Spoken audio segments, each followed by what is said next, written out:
CJP ಪ್ರತಿಭಟನೆಯ ವೇಳೆ ರಕ್ತ ದೋಕುಳಿಯನ್ನ ಹರಿಸಲು ಮಹಾಸಂಚು.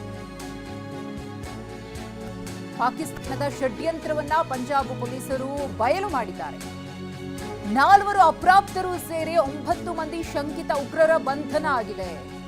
ಜಂತರ್ ಮಂತರ್ನಲ್ಲಿ ವಿಧ್ವಂಸಕ ಕೃತ್ಯವನ್ನು ನಡೆಸಲು ಸ್ಕೆಚ್ ಅನ್ನ ಹಾಕಿದ್ರು ಅನ್ನೋದು ಗೊತ್ತಾಗಿದೆ. ಬಂಧಿತರಿಂದ ಪೆಟ್ರೋಲ್ ಬಾಂಬ್, ಪಿಸ್ತೂಲ್, ಸಿಸಿ ಕ್ಯಾಮೆರಾವನ್ನ ಜಪ್ತಿ ಮಾಡಿಕೊಳ್ಳಲಾಗಿದೆ. ವಿದೇಶಿ ಹ್ಯಾಂಡ್ಲರ್ಗಳಿಂದ ಸ್ಥಳೀಯ ಯುವಕರ ದುರ್ಬಳಕೆ ಆಗಿರೋದು ಗೊತ್ತಾಗಿದೆ. ನೀಟ್ ಅಕ್ರಮವನ್ನು ಖಂಡಿಸಿ ದೆಹಲಿಯ ಜಂತರ್ ಮಂತರ್ನಲ್ಲಿ ನಡೀತಾ ಇದ್ದಂತಹ ಪ್ರತಿಭಟನೆಯ ಸಂದರ್ಭದಲ್ಲೇ ದೊಡ್ಡ ದಾಳಿಗೆ ಸ್ಕೆಚ್ ಅನ್ನ ಹಾಕೊಂಡಿದ್ರು ಈ ಪಾಪಿಗಳು ಅನ್ನೋದು ಗೊತ್ತಾಗಿದೆ. ಇದನ್ನ ಯಶಸ್ವಿಯಾಗಿ ಭೇದಿಸಿದ್ದಾರೆ ಪಂಜಾಬ್ ಪೊಲೀಸರು. ಬಂಧಿತರಿಂದ ಪಿಸ್ತೂಲ್, ಪೆಟ್ರೋಲ್ ಬಾಂಬ್, ಗುಂಡನ್ನು ವಶಕ್ಕೆ ಪಡೆಯಲಾಗಿದೆ. ಪಾಕ್ ಮೂಲದ ಗ್ಯಾಂಗ್ಸ್ಟರ್ ಶಹಜಾದ್ ಭಟ್ಟಿ ಕುಮ್ಮಕ್ಕು ಭದ್ರತೆಯನ್ನ ಕಂಡು ಜಂತರ್ ಮಂತರ್ನಿಂದ ಇವರೆಲ್ಲರೂ ಕೂಡ ಕಾಲ್ಕಿತ್ತಿದ್ರು ಅನ್ನೋದು ಗೊತ್ತಾಗ್ತಾ ಇದೆ.